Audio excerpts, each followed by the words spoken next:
Hi everyone, this is Innsaei and I'm welcoming you back to the Whisper of This channel. For those of you who know me already, you will know that I have done before a little review on the Tarot Noir, which I'm doing in a very particular way. For those who do not know me, who have never seen my videos, I do sometimes do deck reviews, and the way that I do it is that I ask the deck to sort of self-explain. So I'm basically asking the deck what it's about with its own cards, because I feel that there's no better way to actually get into the essence of a deck than asking it what it feels like. Today I'm going to attack, so to speak, a very particular deck. It's one of the most popular deck out there for all readers, and it's the Crowley Tarot Thoth Tarot deck. So why is it such a particular deck? Because it comes from Aleister Crowley and one of his lady friends who actually did all the paintings for the cards. Now I have to see. Okay, the person who painted actually the imagery of the tarot deck, the Thoth deck, sorry, is Lady Frida Harris. Okay, and it's actually Aleister Crowley himself who directed her to actually do the paintings. And I'm just looking here at the back of the deck.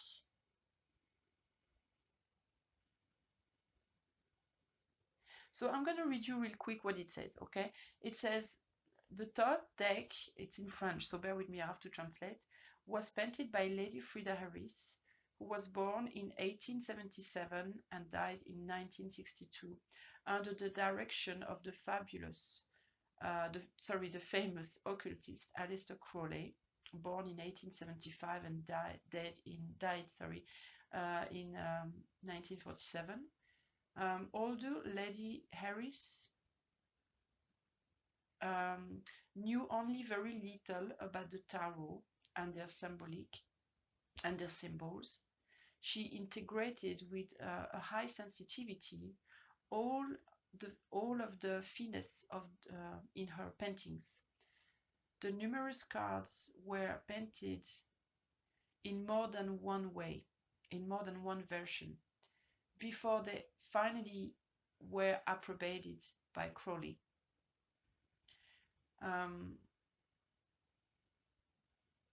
It took more than 5 years before all the cards were actually painted. And this tarot was published for the first time in 1969 after Crowley died. Crowley and Lady Harris actually died. And it says the edition that I have now were executed with more modern techniques. So, because it's not a very old deck that I had, actually it was my ex-partner who actually offered it to me, and it's a very nice version. The cards are really big. So first of all, I'm gonna talk to you. So this is a little bit of the background story of the deck, okay? So the cards in themselves, let's start here. They are the ones that I have, they are the size of a hand almost, okay? They fill my hand almost completely. So they are quite big.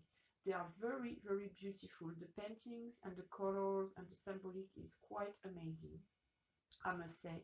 Every single card of this deck is completely different of the others, and that is great for inspiration and using intuition. The back of the card, they have a cross. I think it's referring to the tree of life of the Kabbalah, although I'm not an occultist myself, so I wouldn't know these things, but I think that's what it refers to. I think it has a reference also to the Rosicrucians, because there is a cross with what looks like a rose, like a flower in the center. So I think it's referring to probably the Rosicrucians and the Golden Dawn and all these things like that I really don't know much about. So I'm not gonna really get anywhere in depth about this, because I have a few friends who have a very knowledgeable of these things, and if I say something stupid, I think they'll be angry. So I'm just going to refrain. They are quite supple. The deck that I have is quite, the cards are quite supple, but I prefer personally because they're easier to mix up that way. It's a very good quality deck. Obviously, the imagery is beautiful. The contrast of the colors are beautiful. I'm very happy with the overall quality of the deck. That's for sure. They are easy to handle, easy to mix up, and not easy to understand if you are not knowledgeful in the Kabbalah and the occult, obviously. Well, not easy to understand. It's all very relative because you can understand on a different level if you are not an occultist. If you are an occultist, obviously you'll get a lot more messages from them because they are full of symbolism, astrologic symbolism, numerology symbolism, um, Hebrew letters, like all sorts of things that I just don't have a clue about. And in all honesty, that I'm not really interested about because it's not actually how I work myself. So I didn't. You must know that I did not choose that deck. This was offered to me. Okay, this is a gift. I wanted to have a Thoth deck though. Since a long time, I was thinking about getting one, but I was very hesitant about it. I'm not actually really quite sure why. But the interesting anecdote is that to this day, um, manipulating the Thoth deck still gives me a sense of hesitancy. I'm still feeling a little bit unsettled when I use that deck. And so that's the reason why I wanted to do this review today, because I wanted to sort of like understand why. If you know my videos, if you know me a little already, you know that I do everything by intuition. I don't really rely on the symbolical meaning of each cards that I read. I rely on my overall feeling, the colors, the drawings, the story that I'm seeing through all of that, what I'm hearing, what I'm feeling, all these things. So, for example, I can tell you that I'm feeling a little, unsettled in doing this reading, although I want to do it. But with the Thoth deck, I always feel like I'm walking on eggs, sort of. It's a deck that gives me the energetically speaking.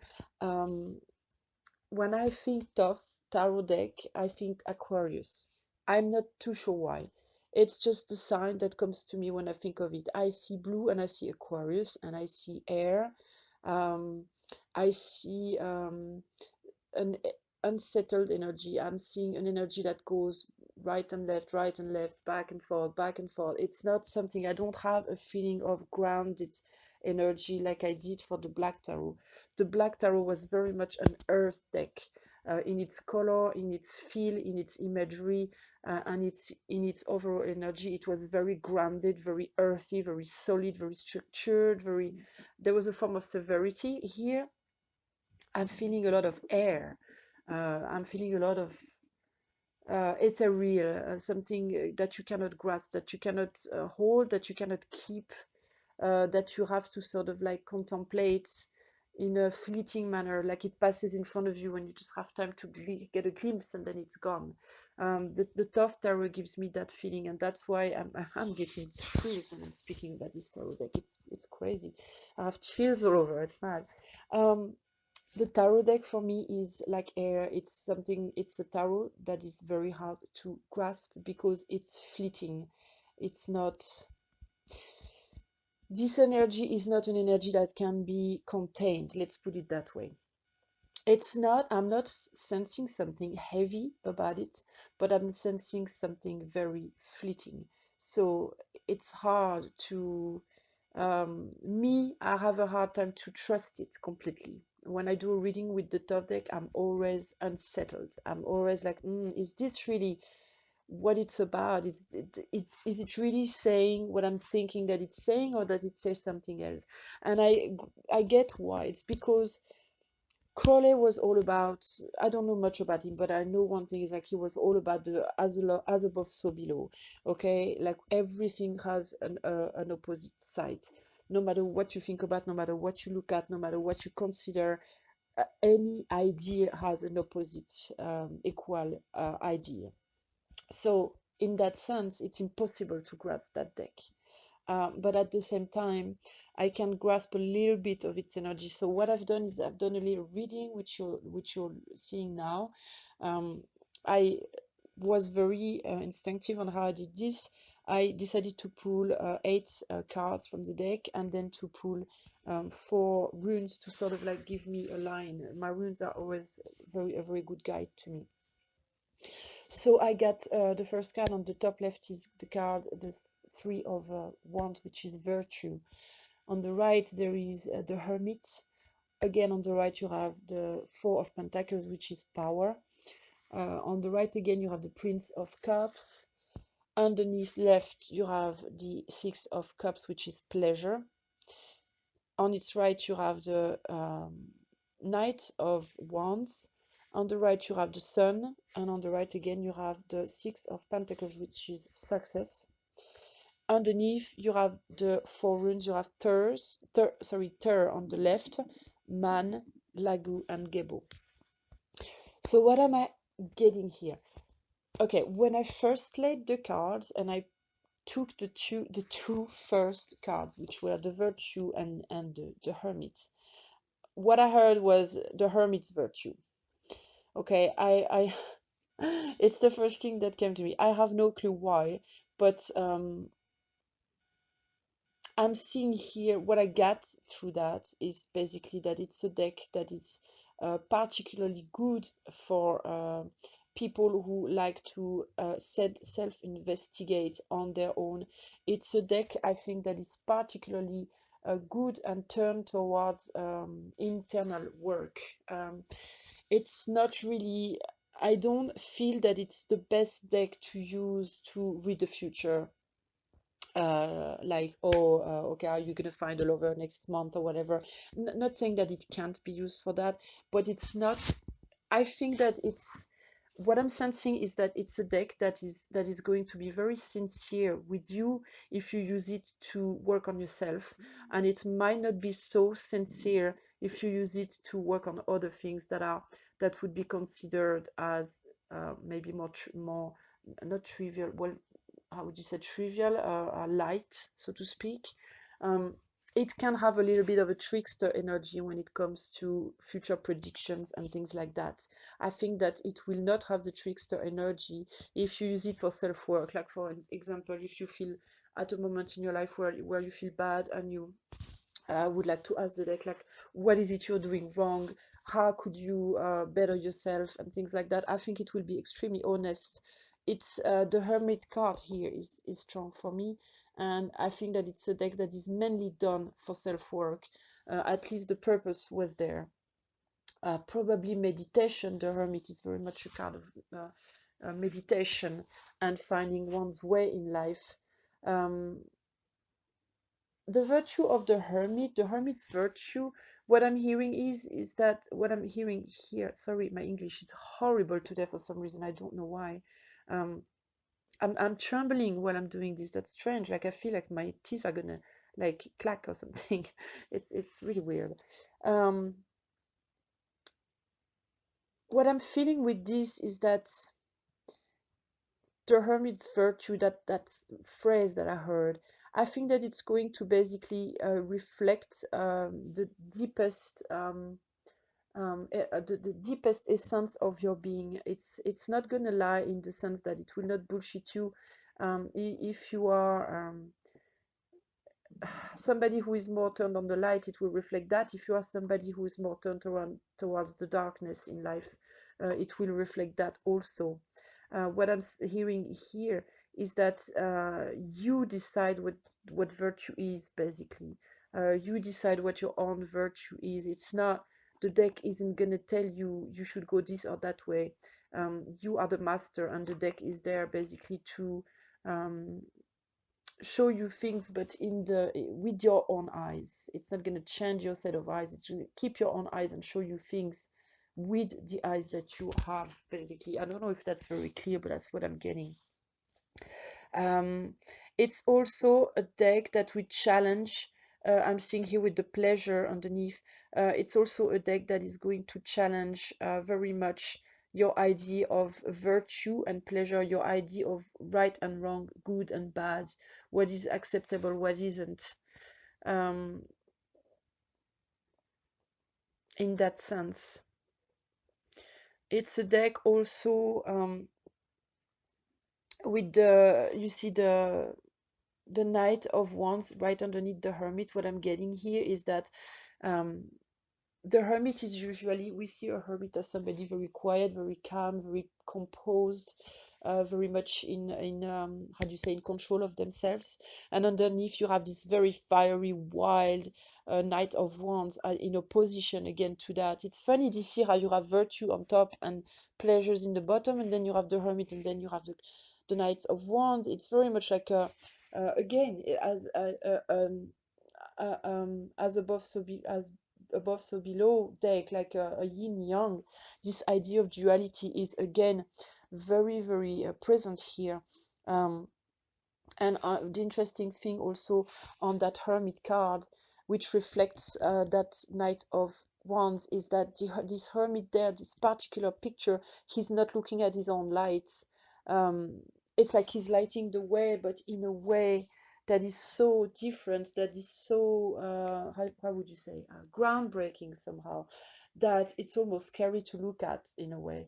That wild Knight of Wands here is what is having a hard time to look at, and this deck is basically um, opening your eyes on a part of you that you maybe refuse to see, or that would usually be not good to look at, by society's standards. It's hard for me to explain what I mean. With the rune man in the underneath these two cards there, we can see that man is a rune of a reflection of becoming conscious of something. So it's very much a deck that will help you become conscious of patterns in your mental, in your soul makeup, that you would not see probably with another deck. It's a very, and I'm getting now why I'm thinking why I'm feeling Aquarius about these decks, because Aquarius is by sense the groundbreaker of the zodiac. It's the, oh my god, I can find my word. um it's the visionary person, it's the visionary sign of the zodiac, and the Thoth tarot deck is very much a visionary deck in that sense. It's not comparable to any other decks that I've ever seen. I've seen a lot of decks because I love tarot decks. I think I'm gonna end up when I'm old to have a huge collection of them, because I really love decks and oracles and things like that. And all the decks that I've seen, I've never come across a deck quite like this one. So that's what I'm getting with the Hermit and the Knight of Wands. Then on the right we have the Four of Coins and the Sun, and again we have a duality here. We have the very severe structure of the Four of Pentacles, and then underneath we have the wildness of the Sun. We have the childlike behavior of the Sun. And again, we have the Lagu card, which is the mental card. It's the card of the depth of the soul. And what I'm seeing here, you see with the Four of Pentacles, is that this card is also called power. And the image that I'm getting here is the sun ray of the sun ray piercing through the sea, piercing through the water, and going to shed light on the depth of the waters. And that gives me the image of doing the parallel with the soul. The Thoth tarot deck pierces through your soul like a ray of sunshine would pierce through the waters of the sea. The power of the sun is used in that sense. That's what I'm getting with these three cards from up to bottom. Is that it will shed light on sides of you that are completely at the very bottom of the waters, of your waters, basically. Alternatively, of course, it also would have the power to the sun being I associate the sun with the devil. Don't ask, okay? I don't know why I do that, but it's in my mind, in my own mind, okay? And for me, it's also a way to say it helps you understand the evil side of things in the other sense. You see, from top to bottom and bottom to top. So bottom, it helps you shed light in the depth of your waters, and bottom to towards the up, it helps you use your soul, or the soul of your waters, your mental, your emotions. That's what I was looking for.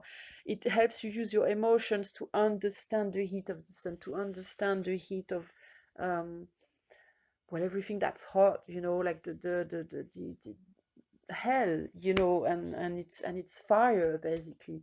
So again, that idea of as above so below, that idea of reflecting everything has two sides. um, and somehow in that sun also I'm seeing the center, I'm seeing the circle in the middle, and maybe it's a deck that is very good to try and find the middle point in all of that. But it's very tricky, you see, because it's so easy to, once you're in the center, it's so easy to get pulled back again on one direction, and go back into the extremes. So it's a deck that's surfing on the extremes and in the centers. It's talking about all that: extremes, centering, above, below, right, left, white, black, good, bad. It's playing with all these energies, and it's in that sense, it's very, very powerful, and you could easily get completely lost in it, basically, if you don't learn how to navigate it. Okay, and one can do that by the symbolism. If one is more mental, is more how do you say, turned on the learning ways, like learning through books and discussions and knowledge. If one is more turned towards the sensitive side, the perception, the intuition, I think one can find its way to through the intuition by the drawings and the association of cards, and how it makes one feel, basically. At least I function like that. Then we have the Prince of Cups and the Success, and in the bottom we have the Gebo card, which is the Love card. That Prince of Cup makes me think again about the Aquarius. Not that it's necessarily referring to the Aquarius. I don't think it actually is. There's no Aquarius sign on it, but it's the color. Um, it's the color, and it's the overall thing that I'm getting from it. I'm seeing somebody trying to lead a bird through waters, although maybe it's more air. Maybe it's supposed to be air, but I'm seeing water somehow. I feel like the bird is going to plunge in the water, so it's like it's coming from the air and it's plunging in the water or something, and it's trying to lead that bird, but it doesn't really do so, because the man is loosely holding on the lead, on the how do you call, the reins, and it's completely how do you say, completely mesmerized by the snake in his cup, basically. It's like it's so mesmerized by that snake. I would say it's a snake of knowledge, because I don't know why, that's what comes to me, that it's forgetting to lead the bird properly. So it makes me think of Aquarius in this way, like I don't know why. It's Aquarius is by essence an air sign, but in the name Aquarius there is aqua, and so I think about water too. All the time. So for me, this card perfectly, summarize it. And Aquarius is also a sign where people that are Aquarius, they are very much onto themselves. They are very much leaders. They are very much innovators. They are very much free. They don't want to be tied down. They want to do their own thing. So in that sense, there's almost also an element of fire somehow. They are usually quite passionate people. They are very um, they have a tendency to go with their whim a little bit. They follow their heart, they follow the spur of the moment somehow, and in that sense, they often have a hard time, at least early in life, to know where exactly it is they want to go, because they want to go everywhere. So it's very difficult for them, and in that sense I'm seeing that here. And then in the underneath you have the success, which is the Six of Pentacles, and then you have Gable. And what I'm getting here basically with these three cards, it's that no matter where you're going and no matter what you know or don't know, you will always have success if you follow the love. And it's perfectly summing up Crowley's philosophy basically, which is, what, how is it already? Love is the law, love and the will. I think that's it. 9-3 basically. The last card of that reading is Gable, which is the love. 9-3. So it's actually absolutely perfect, perfectly adapted. What I'm seeing also here in Gable is a crossroad, again, 4 direction and a center.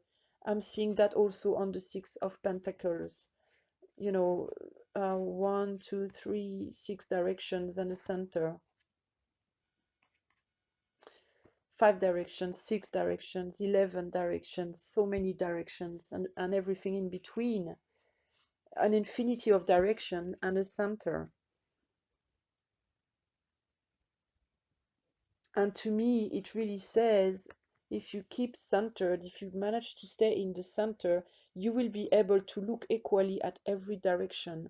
And that in itself is the root of success. That's what I'm getting, at least with this. And I think that this deck is meant to help one find in themselves this center. And the way that it does that is by exploring, is through the exploration of all their directional, all the direction that are around them. And some of this direction can be very hard to see, which is why the Hermit up there is not actually looking at its own light. It is lighting the way. And you see there is the three-headed dog on the bottom right hand side of the card, which makes me think of evil, what is considered evil, and the black dogs basically. And it's lighting that side too, the side that most people refuse to look at, but is also necessary. That is also necessary in order to actually see clearly where one situate themselves in life and be able to, from there, find a proper center. So this is the overall energy of the tarot, the Thoth tarot. So you see, it's very deep. It's tricky. It's complicated. It's not an easy deck. Let's put it that way. Okay, it's not the angel deck from Doreen Virtue, for instance. Okay, it's something. It's completely different. It's a multi-dimensional deck. It's a multifaceted deck. It's a multi-directional deck. It's an innovative deck. It's a challenging deck. It's a deeply occult deck. It's a secretive deck. It's a trickster deck, and at the same time, it's an extremely truthful deck. So it's like an explosion. It's like a Big Bang deck sort of thing. That's how I could sum it up. And it's a deck which will get a lot of energy out of you when you use it. So you have to be, at least that's my point of view, one has to be well prepared before manipulating it. One has to take the time to get accustomed to it. One needs to take the time to befriend it, to impregnate it by their own energy, to get impregnated by its energy. It's very much a give and take deck. You need to have a link with this deck. It's not a deck that you can have a light relationship with. It's a deck that really asks for a deep rooted relationship, in order to really get out of it the best that one can get. I believe that if you know how to properly link yourself to it, you will get jewels of knowledge on yourself and through yourself, about the whole world and the way it works. Now I don't pretend I know that. Okay, I'm only myself starting to do baby steps towards it again. I've used it a few times before. I can't say that I was fully satisfied, but I do recognize that it's not the deck's fault. I'm not fully satisfied because I haven't actually myself taken the time yet to link myself to it. But I have already figured out that I would get that beautiful imperatrice Empress card tattooed on my body somewhere one day because it's sublime. This image of the Empress is absolutely sublime. I'm gonna have to contact Kat Von D or something to get it tattooed proper. Anyway, this was a little bracket story. So this is what I can tell you about the Thoth deck. It's not very expensive. It's totally, I think that the price is absolutely fair, to be honest. And to be purchased only if you are really ready to build a link with it, because it's not an easy deck. Don't expect that you will purchase the Thoth Tarot deck and you will use it and it's going to flow straight away. It's not how it works. It's a deck that asks for some work. It's relying also very much on the intuitive part of your being. It's not just about the symbolism, although this is a very important part. So it's an excellent deck to work on your Kabbalah and to work on numerology, astrology, and all aspects of occultism. But it's also a very, very good deck to meditate on and to develop your intuitive powers with. Okay. Of course, it's used for magic by many people because of all the symbolism that it holds, and because of its high potential for magic. To start with, it was created by one of the most famous wizards of ever, basically also of probably the most controversial one, but that's to each their own to appreciate how they feel about him. I'm talking about Aleister Crowley, of course. And a wonderful lady who obviously was extremely intuitive herself, and I think she passed this through her. It's a beautiful baby, this deck, basically, because it's really there is the hardness of Crowley mixed with the softness of this woman, and it's a beautiful baby of art that just came out of this mix. So this is what I could tell you about the Thoth Tarot deck. You saw a few pictures along this reading of different cards. It's difficult for me to make good videos where I can really interact with you because I don't have the material for it. Simply, I don't have a camera, I don't have a holder for my phone, I don't have anything. So I have to just take pictures of everything and build up the video. It's not easy. I'm doing my best, but I hope in the future to have the material at some point so that I can provide better videos. I hope that you enjoyed this review. I really would appreciate if you left me a little comment to let me know what you feel, what you think. It doesn't matter if it's positive or negative. I really don't mind negative comments, criticism, or whatever, as long as it's said respectfully. And I'm very much a communicative person, so I would really enjoy to have more communications on the videos. So don't hesitate to let me know, to subscribe to the channel, and blah blah blah, to like and share and so on. Okay.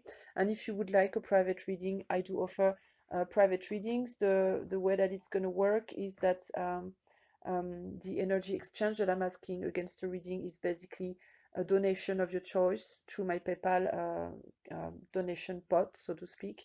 Or I have my Amazon wish list also on the site. So if you want to simply purchase something from the wish list for me in exchange, it's totally acceptable.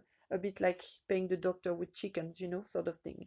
So, but it's all good because even the PayPal pot is completely dedicated to the betterment of this channel anyway. So it's all about energy sent and energy received back. Okay, so it's all good no matter what you decide to do. So yeah, that's it for today, and I'll come back next time. I think I will do the Margarete Peterson deck next time because it's a wonderful deck as well. And see you soon for more reviews, more readings, more whatever you would like. Don't hesitate to let me know if there's something in particular that you would like me to do, like a particular reading on the subject or channeling or whatever. Okay?